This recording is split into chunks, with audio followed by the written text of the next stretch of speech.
It won't be in the budget. The threat of looming tariffs has forced the NDP government to renege on a key election promise. That's the $1,000 grocery rebate, which would have benefited about 90% of British Columbians. BC's Finance Minister says it's one casualty of the tariffs being proposed by U.S. President Donald Trump. It is something that we wanted to do and something that we were working on.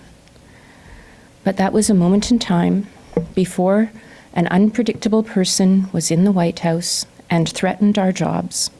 The grocery rebate would have cost the government $1.8 billion. The BC Conservatives say the NDP government is looking for a scapegoat for their financial mismanagement. You only have to go back to the election where David Eby was routinely mocking what the BC Conservatives and we were saying in terms of bringing in slowly tax cuts and tax relief for British Columbians as we could afford it. Instead, he tried to make it sound like they had a plan to put money immediately in your pocket. The second the election was over, he was looking for ways to renege on those types of promises. Bailey also announced a hiring freeze among all public service employees.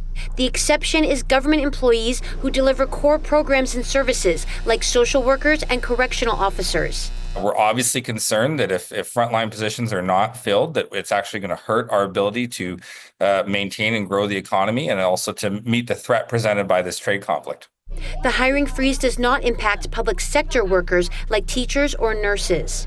Bailey says she has no plans to delay rolling out the budget, which will be presented on March 4th, the same day that Trump's sweeping tariffs are set to take effect.